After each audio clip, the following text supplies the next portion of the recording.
히브리서 4장 12절에서 16절 큰 대제사장이신 예수 그리스도. 하나님의 말씀은 살아있고 활력이 있어 좌우의 날선 어떤 검보다도 예리하여 혼과 영과 및 관절과 골수를 찔러 쪼개기까지 하며 또 마음의 생각과 뜻을 판단하나니 지으신 것이 하나도 그 앞에 나타나지 않음이 없고 우리의 결산을 받으실 이의 눈앞에 만물이 벌거벗은 것 같이 드러나느니라. 그러므로 우리에게 큰 대제사장이 계시니 승천하신 이 곧 하나님의 아들 예수시라. 우리가 믿는 도리를 굳게 잡을지어다. 우리에게 있는 대제사장은 우리의 연약함을 동정하지 못하실 이가 아니요 모든 일에 우리와 똑같이 시험을 받으신 이로되 죄는 없으시니라. 그러므로 우리는 긍휼하심을 받고 때를 따라 돕는 은혜를 얻기 위하여 은혜의 보좌 앞에 담대히 나아갈 것이니라. 아멘. 오늘 말씀의 주제는 하나님의 말씀.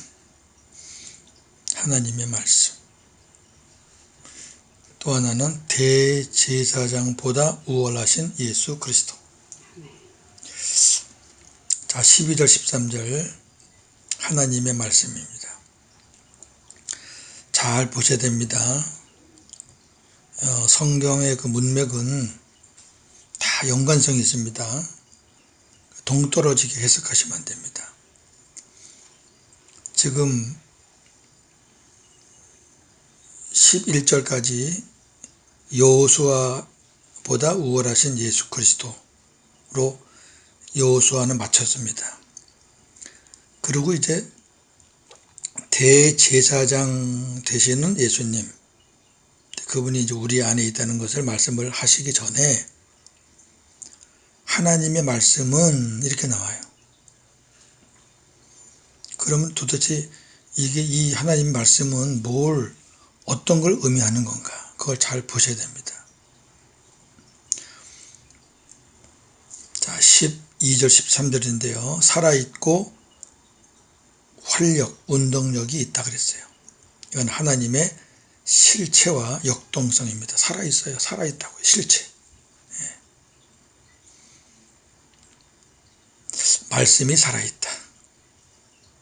말씀을 지금 인격화시켰습니다. 좌우의 어떤 날선 검보다 더 예리하여 혼과 영과 관절과 골수를 찔러 쪼갭니다. 말씀의 전능성입니다. 전능, 못하심이 없다는 거죠. 다 하시는 거예요. 마음의 생각과 뜻을 판단, 감찰하신다 그랬어요. 말씀의 전지성 다 아신다는 거죠. 다 아셔요. 전지. 그러면서 모든 피조물은 그 말씀 앞에서 벌거벗은 것 같이 다 드러난다라고 말씀합니다. 하나님의 말씀 앞에서 숨길 것이나 감출 것이 없습니다. 다시 말하면 하나님의 말씀 앞에서 벌거벗은 것 같이 다 드러난다는 것은 예수 그리스도 앞에서 벌거벗은 것 같이 다 드러난다는 말씀입니다. 왜 말씀을 인격화시켰을까요? 예수님이 말씀이시고 예수님이 하나님이십니다. 자, 요한복음 1장 1절과 14절. 태초에 말씀이 계시니라. 이 말씀이 하나님과 함께 계셨으니 이 말씀은 곧 하나님이시니라. 말씀이 육신이 되어 우리 가운데 거하심에 우리가 그의 영광을 보니 아버지의 독생자의 영광이요 은혜와 진리가 충만하더라. 아멘. 태초에 말씀이 계셨는데 말씀이 지금 인격체가 누가 나와요. 근데 그 말씀이 하나님과 함께 계셨어요. 그 말씀은 곧 하나님이래요. 근데 그 말씀이 육신이 돼서 우리 가운데 오셨대요. 예수님이죠. 그러면 히브리서 4장 12, 13절 나오는 하나님의 말씀은 예수님을 가리키는 거죠. 인격체로 말하잖아요. 그리고 결정적인 해답은 14절에 있어요. 하나님의 말씀에 대해서 말씀해 놓고 그러므로 우리에게 큰 대제사장이 계시니, 그러므로가 뭐예요? 연결되는 거예요. 그러니까 그 하나님의 말씀이 누구냐? 큰 대제사장이신 예수 그리스도시다, 이걸 말하는 거예요. 자, 베드로전서 1장 25절 보겠습니다. 오직 주의 말씀은 세세토록 있도다 하였으니 너희에게 전한 복음이 곧 이 말씀이라. 아멘. 우리가 말씀 그러면 자꾸 성경책을 생각해요. 아닙니다. 성경책도 주의 말씀으로 기록된 거예요. 그 성경책을 기록해 한 말씀이 있잖아요. 말씀 그 자체. 주님이 주신 말씀, 주님이 기록하게 한 그 말씀, 성경 기자들에게 들려준 그 말씀. 주님이 살아계신 한 말씀은 세세토록 영원한 거죠. 예수 그리스도는 우리 안에서 말씀하십니다. 골로새 3장 16절. 그리스도의 말씀이 너희 속에 풍성히 거하여 모든 지혜로 피차 가르치며 권면하고 시와 찬송과 신령한 노래를 부르며 감사하는 마음으로 하나님을 찬양하고. 아멘. 그리스도의 말씀이 너희 속에 풍성히 거하여. 우리 안에서 말씀하셔요. 우리 안에서 풍성하게 말씀을 하신다고요. 근데 그리스도께서 거하신다고 안 했고 그리스도의 말씀이 거한다고 그랬잖아요. 인격체예요. 그러니까 우리 안에 예수님이 계신다는 거나 우리 안에 예수님의 말씀이 계신다는 거나 같은 거예요. 왜? 그분이 말씀이라니까. 그리고 그분의 말씀이 하나님의 말씀. 왜? 예수님이 하나님이시니까. 이렇게 해서 히브리서 4장 12, 13절을 이해하셔야 되지, 이걸 자꾸 기록된 말씀으로, 아니에요. 자, 14절 16절. 대제사장보다 우월하신 큰 대제사장이신 예수 그리스도. 그러므로, 그래서 그러므로 앞에 12, 13절을 이어서 우리에게 큰 대제사장이 계신다 그랬어요. 죽음에서 부활하여 승천하신 하나님의 아들 예수님은 큰 대제사장이십니다. 14절. 예수 그리스도는 지상의 어떤 제사장보다 우월하시기 때문에 큰 대제사장이라고 했습니다. 아론은 대제사장, 예수님은 큰 대제사장. 따라서 우리는 믿음의 도리인 복음을 단단히 붙잡아야 합니다. 복음을 단단히 붙잡으라는 말씀은 예수님을 단단히 붙잡으라는 말이죠. 15절 16절. 우리의 큰 대제사장 예수 그리스도는 어떤 분이신가?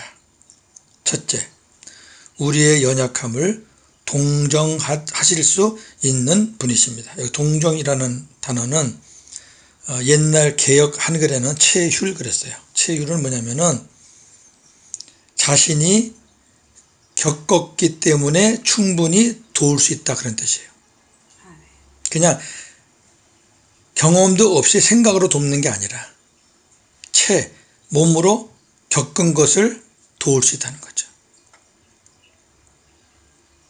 주님은 그런 분이죠. 왜냐하면 모든 일에 우리를 위해서 우리와 동일한 시험을 받으셨기 때문입니다.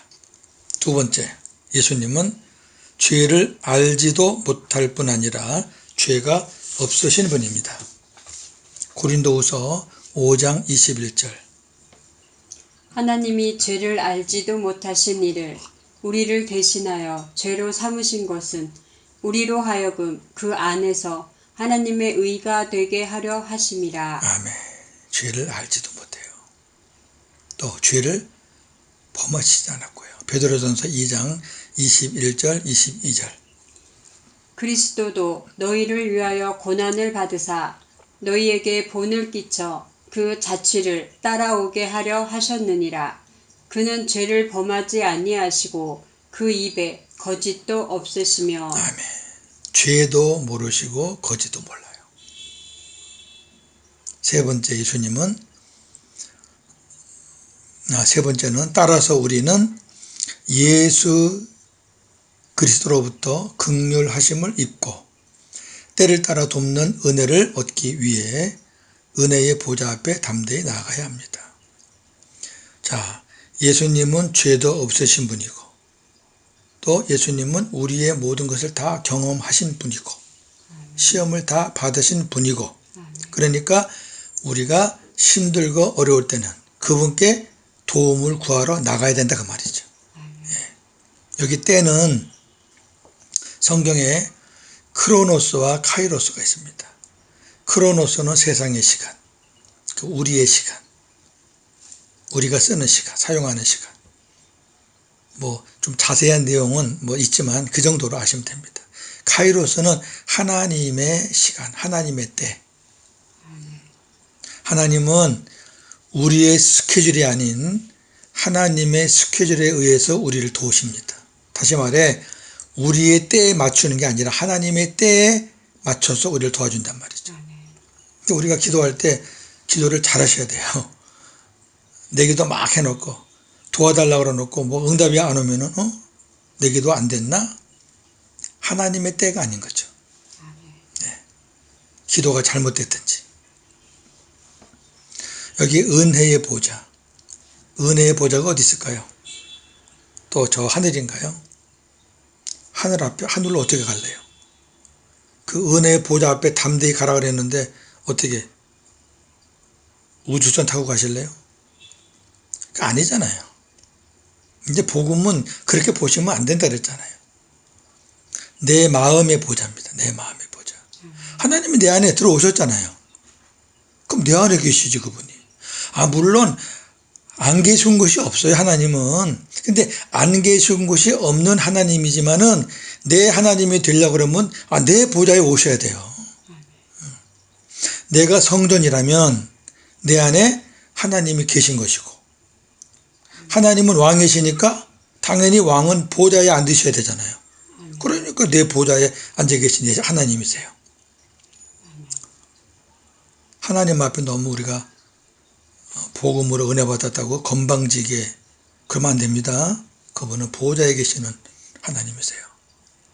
담대히라는 말은 우리가 어떻게 그 하나님께 담대히 나갈 수 있느냐. 감히 죄인이면 못 나가요. 예수 그리스도의 피로 죄 사함 받고 주님과 하나 되었기 때문에 담대히 나갈 수 있는 겁니다. 자, 그 말씀이 히브리서 10장 16절 19절.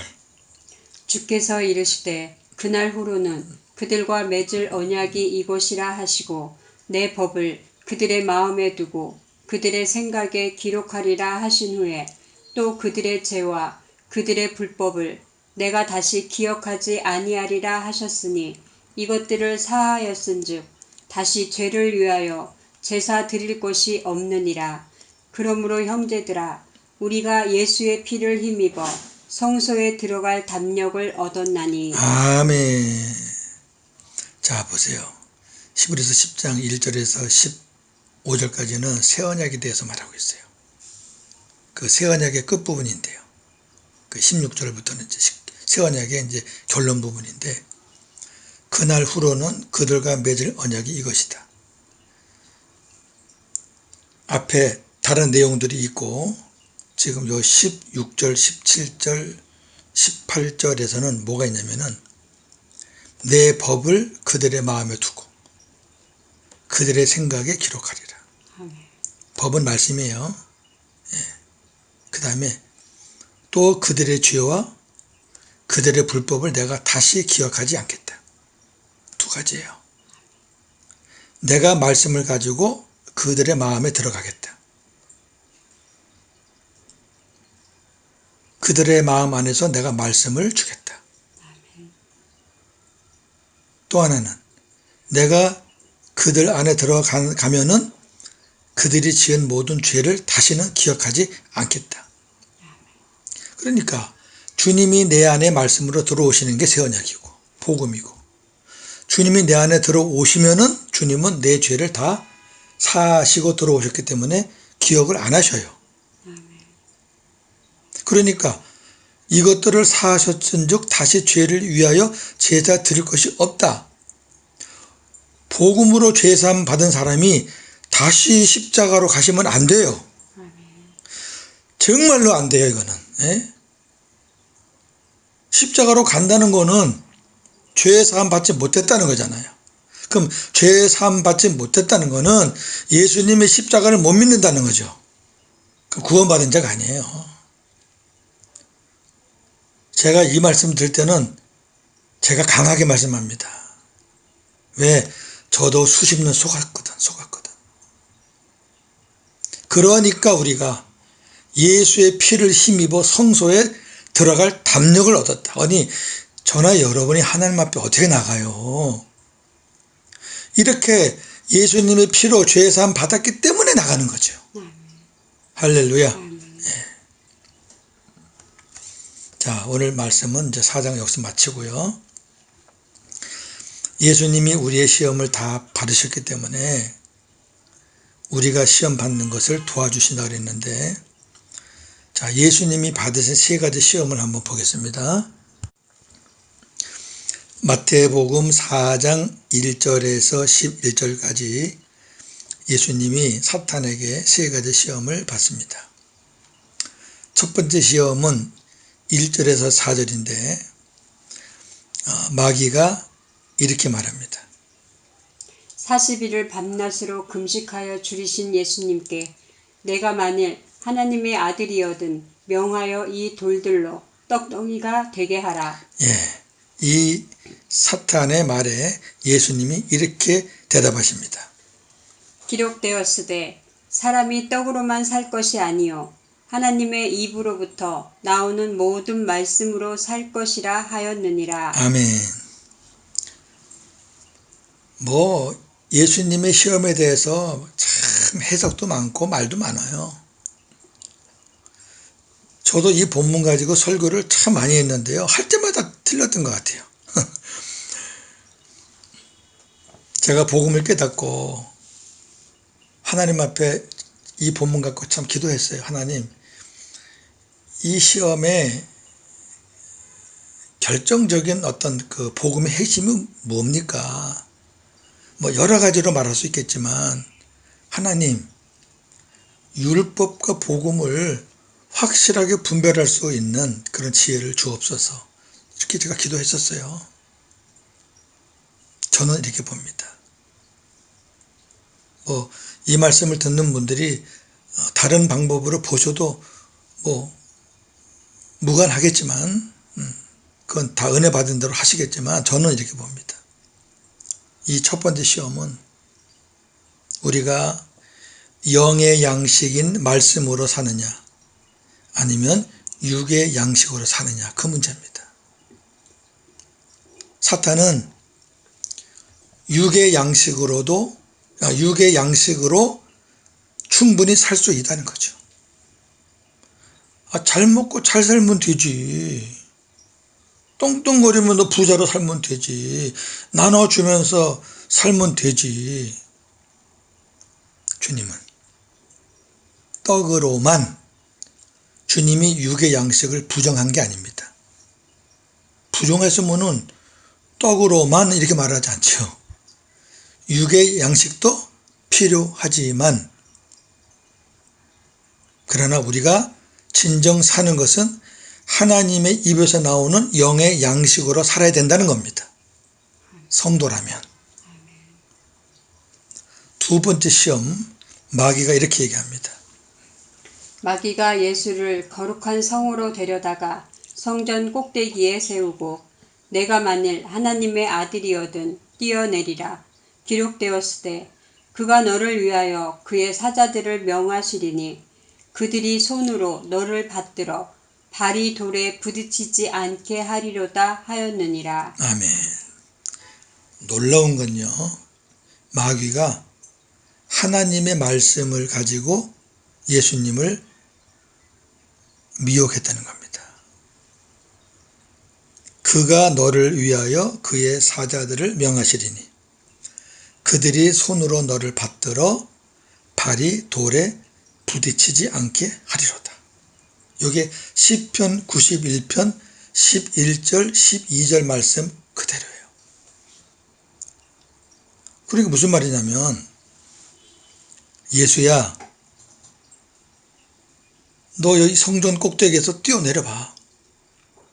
그러면 하나님이 너를 위해서 천사를 보내가지고 너를 손으로 탁 받들어갖고 땅에 떨어지지 않게 할 거야. 네 발이 돌 하나에도 부딪히지 않게 해 주실 거야. 한번 뛰어내려봐. 무섭죠? 예수님이 이렇게 말했습니다. 또 기록되었으되 주 너의 하나님을 시험하지 말라 하였느니라. 아멘. 예수님은 신명기 6장 16절 가지고 말씀했습니다. 아까 첫 번째 시험은 신명기 8장 3절 가지고 말씀하셨습니다. 자, 사탄도 하나님 말씀, 또 예수님도 하나님 말씀. 근데 왜 사탄의 말이 거짓이냐? 적용이 틀렸어요. 적용이. 여러분, 우리가 하나님 말씀 읽어놓고 잘못 적용하는 게 얼마나 무서운가를 보세요.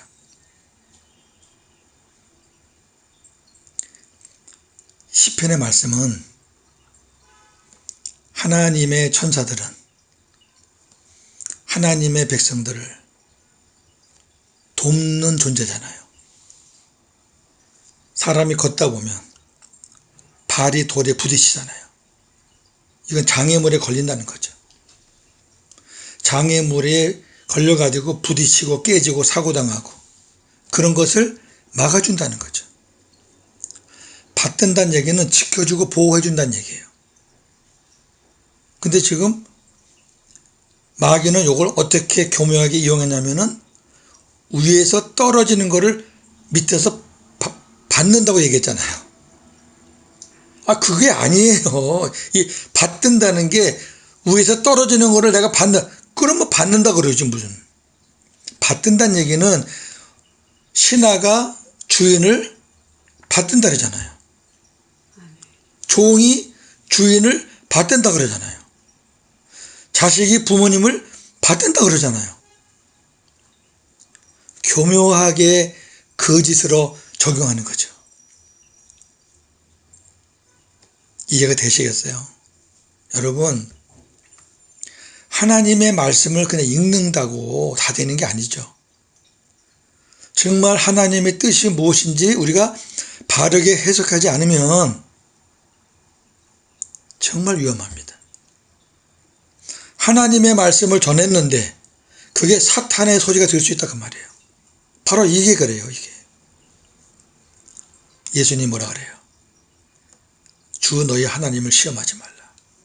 하나님의 말씀 가지고 장난치지 말라 그 얘기예요. 네? 하나님이 그렇게 하시는 분이 아니다. 아니 무모하게 뛰어내리는 것을 하나님께서 그냥 무조건 받아주고 하나님을 시험하지 말라. 단호하십니다. 이 두 번째 시험은 하나님의 말씀과 사탄의 거짓, 속임에 관한 시험입니다. 세 번째 시험. 마귀가 이렇게 합니다. 마귀가 또 그를 데리고 지극히 높은 산으로 가서 천하 만국과 그 영광을 보여주며 만일 내게 엎드려 경배하면 이 모든 것을 내게 주리라. 아멘. 자, 이것도 말씀이니까 일단 제가 아멘을 했어요. 무슨 말이냐면 천하 만국을 보여준 거예요. 그리고 그 천하 만국의 영광을 보여준 거예요. 세상의 영광도 좋잖아요. 임금도 있고 부귀영화도 있고. 만일 나에게 엎드려 경배하면 이 모든 것을 너에게 주겠다. 마귀란 존재를 여러분 우습게 보시면 안 됩니다. 공중의 권세 잡은 자입니다. 아멘. 이 세상 임금입니다. 그놈이 우리를 구원하는 것 빼놓고는 다 할 수 있습니다. 얼마든지 장난칠 수 있고 얼마든지 속일 수 있고 얼마든지 역사할 수 있습니다. 단 자기에게 경배하면 주겠다는 거죠. 많은 사람들이 여기에 속아서 경배하잖아요. 세상의 돈 때문에 신앙도 버리고 세상의 명예 때문에 예수도 버리고 이 땅의 영광 누리겠다고 하늘의 영광은 헌신짝처럼 버리고 많잖아요. 교회 다니던 사람들이 예수님이 이렇게 말씀합니다. 사탄아 물러가라. 기록되었으되 주 너의 하나님께 경배하고 다만 그를 섬기라 하였느니라. 아멘. 신명기 6장 13절입니다. 경배 받으실 분은 하나님이셔요. 아멘. 세 번째 시험은 뭡니까? 하늘의 영광이냐 세상의 영광이냐예요. 우리가 이 땅에서 좀 힘들지만 영광된 주님을 모시고 살다가 하늘의 영광을 누릴 것이냐, 아니면 눈에 보이는 영광에 취해서 하늘의 영광 따위는 필요 없고 그저 세상의 영광 그것만 취할 수 있다면 수단과 방법을 가리지 않고 살겠느냐. 자기는 수단과 방법을 가리지 않고 산다는 거지만 영적으로 보면은 사탄에게 경배하는 겁니다. 왜? 세상의 모든 권세를 그놈이 갖고 있으니까. 정말로 주의하셔야 됩니다. 이에 마귀는 예수를 떠나고 천사들이 나와서 수종 들더라 그랬습니다. 말씀을 정리합니다. 예수님은 하나님이시고 말씀이십니다.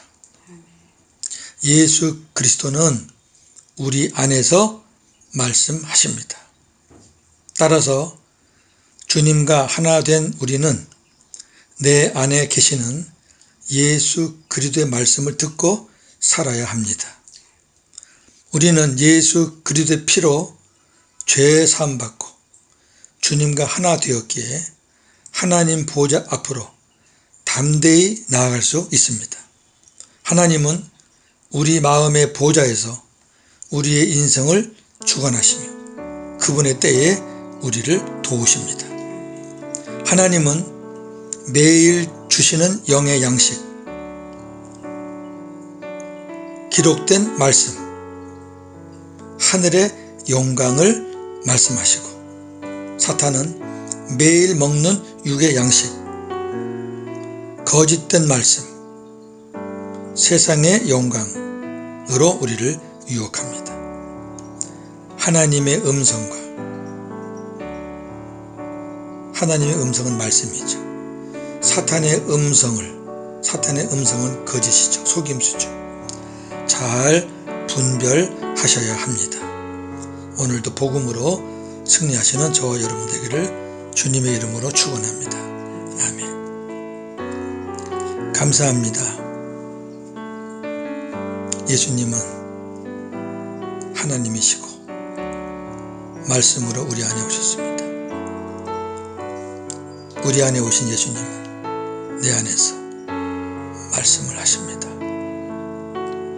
우리가 주님을 모시고 산다면 당연히 우리 주님의 말씀을 듣고 살아야 합니다. 내 안에 삼위 하나님이 오셨기에 하나님 아버지가 내 마음의 보좌에 계십니다. 감히 하나님 앞에 우리가 어떻게 나갈 수 있었겠습니까? 그러나 이제는 죄사함 받았기 때문에 주님과 하나 되었기 때문에 복음 안에서 나아갈 수 있게 되니 얼마나 감사한지 모르겠습니다. 하나님은 우리에게 매일 양식을 주십니다. 말씀을 주십니다. 그리고 성경 66권 말씀을 주셨습니다. 그리고 우리에게 하늘의 영광과 소망을 말씀하십니다. 그런데 마귀 새끼는 우리에게 매일 먹는 육신의 양식 걱정을 하게 합니다. 말씀을 속여서 거짓된 말씀으로 이해하게 합니다. 세상의 부귀영화로 우리를 유혹합니다. 하나님, 잘 분별할 수 있는 지혜를 주시옵소서. 많은 신자들이 하나님의 음성과 사탄의 음성을 분별하지를 못합니다. 부족한 종도 가끔 아찔아찔을 할 때도 있습니다. 하나님, 오늘도 복음으로만 승리하게 하옵소서. 예수님의 이름으로 기도하옵나이다. 아멘.